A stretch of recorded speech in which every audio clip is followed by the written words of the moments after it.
নাওকটাৰ জাবাংপাৰ গাঁৱলৈ গৌৰৱ কঢ়িয়াই আনিলে দিন হাজিৰা কৰি কোনোমতে পৰিয়াল পোহপাল দিয়া ৰাতুল বেজবৰুৱাৰ কন্যা মানসী বেজবৰুৱা আৰু একে গাঁৱৰে যোগেন বেজবৰুৱাৰ পুত্ৰ টিকেন্দ্ৰ বেজবৰুৱাই। নাওকটা মিলন উচ্চতৰ মাধ্যমিক বিদ্যালয়ৰ পৰা মানসী বেজবৰুৱাই 4টা বিষয়ত লেটাৰসহ 85.8% আৰু টিকেন্দ্ৰ বেজবৰুৱাই 2টা বিষয়ত লেটাৰসহ 76% নম্বৰ লৈ শিক্ষাৰ্থীৰে উত্তীৰ্ণ হ'বলৈ সক্ষম হৈছে। অতি দৰিদ্ৰ পৰিয়ালৰ ছাত্ৰ-ছাত্ৰী দুগৰাকীক উচ্চ শিক্ষাৰ বাবে সহায় আগবঢ়াবলৈ স্থানীয় জনপ্ৰতিনিধিক অনুৰোধ জনাইছে স্থানীয় ৰাইজে।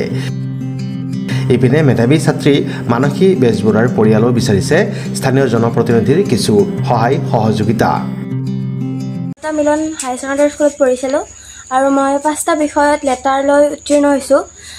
মই ইংলিছত 80 পাইছোঁ, তাৰপিছত ছায়েন্সত 95, তাৰপিছত ইলেক্টিভ ছাবজেক্ট মোৰ হেল্থ কেয়াৰ আছিল তাতে 97, তাৰপিছত মেথছত 75 আৰু ছ'চিয়েল ছায়েন্সত 80 আৰু আছামিছত 88। তাৰপিছত মই যিখিনি ৰিজাল্ট কৰিছোঁ তাৰ কাৰণে মই মানে সুখী হৈছোঁ আৰু যিখিনি আশা কৰিছিলোঁ সেইখিনি পাইছোঁ, তাতকৈ আৰু বেছি নালাগে আৰু এইখিনিয়ে। 85.8%। মানে মোৰ নিৰ্দিষ্ট সময় নাছিল তাৰ পৰা, মানে মই 7 ঘণ্টা পঢ়িম এনেকুৱা নাছিল আৰু যেতিয়া ইচ্ছা কৰিছিলোঁ তেতিয়া পঢ়িছিলোঁ বা টোপনি লাগিলে টোপনি মাৰিছিলোঁ, তেনেকৈ পঢ়িছিলোঁ আৰু ভৱিষ্যতে এতিয়া চাওঁ গৰেশ্বৰ হাই ছেকেণ্ডাৰী স্কুলত ছায়েন্স বিষয়ত তাতে অধ্যয়ন কৰিম বুলি ভাবিছোঁ আৰু ভৱিষ্যতে যদি সময় সুবিধা বা টকা পইচাৰে আৰ্থিকভাৱে যদি সহায় হয় তেতিয়াহ'লে হয়তো নাৰ্ছিং বিষয়ত মই পঢ়িম বুলি আশা কৰি থৈছোঁ। আৰু তেখেতসকলে বহুতখিনিয়েই মানে সহায় কৰিছে, তেখেতসকলৰ সহায় কাৰণে তাতে মা দেউতাও আছে, মা দেউতাও যথেষ্টখিনি সহায় কৰিছে। তাৰপিছত আৰু এনেকৈ শিক্ষক শিক্ষয়িত্ৰীও সহায় কৰিছে, নহ'লে ইমানখিনি সফল কৰিব পৰা আহিলে তেনেকৈ সহায় কৰিছে। তেওঁলোকেও সহায় কৰি এইখিনি পথত আজি আৰু উত্তীৰ্ণ হ'বলৈ সক্ষম হৈছে তেওঁলোকৰ সহায়তেই। তাৰপিছত সেইখিনিয়ে মোৰ দেউতাই হাজিৰা কৰে। ভৱিষ্যতে সপোন মোৰ মানে নাৰ্ছ হোৱাৰ সপোন আৰু মই যে এজন নাৰ্ছ হিচাপে মানে সেই হ'ব খোজোঁ আৰু নাৰ্ছ এটা হ'ব খোজোঁ আৰু। টিকেন্দ্ৰ বেজবৰুৱা, মোৰ দেউতাৰ নাম যোগেন বেজবৰুৱা। মই নাওকটা মিলন উচ্চতৰ মাধ্যমিক বিদ্যালয়ত পঢ়িছিলোঁ আৰু মই কালি ৰিজাল্টত মই ষ্টাৰ মাৰ্ক পাই উত্তীৰ্ণ হৈছোঁ। মই 2খন ছাবজেক্টত লেটাৰ পাইছোঁ। মোৰ দেউতাই দিন হাজিৰা কৰে আৰু মই পঢ়াক লৈ মই ৰুটিন বনাই লৈছিলোঁ। এইটো ছাবজেক্ট আজি দি পঢ়োঁ, মই সেইটো ছাবজেক্ট বেলেগ দিনা বেলেগ পঢ়োঁ। এনেকৈ পঢ়ি মই কমেও 10 ঘণ্টা পঢ়িছিলোঁ আৰু মোৰ সপোন শিক্ষক হোৱা। এনেকৈ মই টিউশ্যন ছাৰ দিগন্ত ডেকা তেওঁ মোক বহুখিনি সহায় কৰিছে আৰু স্কুলৰ ছাৰ বাইদেউসকলেও মোক ভালেখিনি সহায় কৰিছে আৰু মা দেউতা গাঁৱৰ মানুহ সকলোৱে মোক সহায় কৰিছে। এনেকৈ মই পাছ কৰিছোঁ। মই নাওকটা মিলন উচ্চতৰ মাধ্যমিক বিদ্যালয়ৰ পৰা পৰীক্ষা দি উত্তীৰ্ণ হৈছোঁ। চেনেললৈ মই ধন্যবাদ জনালোঁ আৰু আমাৰ যি টিকেন্দ্ৰজিৎ বেজবৰুৱা তেওঁ সুনাম অৰ্জন কৰিছে, ষ্টাৰ মাৰ্ক লৈছে এইবাৰৰ HSLC এক্সামত।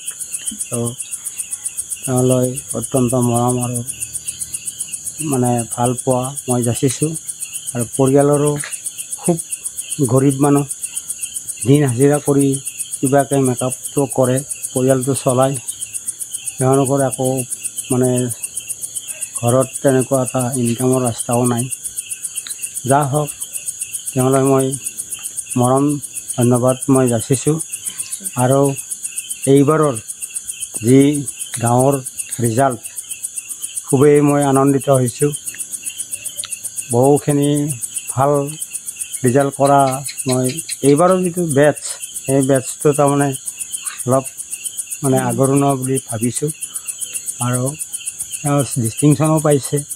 মই মানসী বেজবৰুৱা, পিতা ৰাতুল বেজবৰুৱা, তেওঁলোকেও মানে ভাল ৰিজাল্টে হৈছে আৰু ভৱিষ্যতে তেওঁলোকে যাতে ভাল ৰিজাল্ট কৰে। আমাৰ টিকেন্দ্ৰকো কৈছোঁ ভাল ৰিজাল্ট যাতে ভৱিষ্যতে হাই ছেকেণ্ডাৰী যাতে ৰিজাল্ট ইয়াতকৈও মানে ফলৱৰ্তী হয়, সফলতা হ'ল, সেইখিনিক লৈ মই বহুত সুখী আৰু ধন্যবাদ দিছোঁ তাইক। মই যিখিনি দিন হাজিৰা কৰি কষ্ট কৰি টিউশ্যনৰ পৰা আদি কৰি গোটেইখিনি কৰি দিছোঁ তাইক, দি উঠি যিখিনি পাম বুলি আশা কৰিছিলোঁ সেইখিনি পাইছোঁ। সেইখিনি পোৱাৰ কাৰণে মই বহুত সুখী। ভৱিষ্যতে আৰু যদি পইচা পাতি বা এইবিলাক মিলাই তেতিয়াহ'লে মই তাক যিখিনি পঢ়িব বিচাৰে সেইখিনিক গ'লে মই নিয়াৰ কাৰণে তাৰমানে হেৰি কৰিম আৰু এইখিনিয়ে। কষ্টৰ পৰা আৰু এইফালে আমাৰ চৰকাৰী বিষয়া যিখিনি জনপ্ৰতিনিধি আছে তেখেতসকলে যদি মোক অলপ আমাক সহযোগ কৰে তেতিয়াহ'লে মই তাৰ যিটো বিষয় পঢ়িব বিচাৰে সেইখিনি আগবঢ়াই নিয়াৰ কাৰণে মই বহুখিনি সকাহ পাম বা হেৰি পাম আগুৱাই নিব পাৰিম। Desk report news express Assam.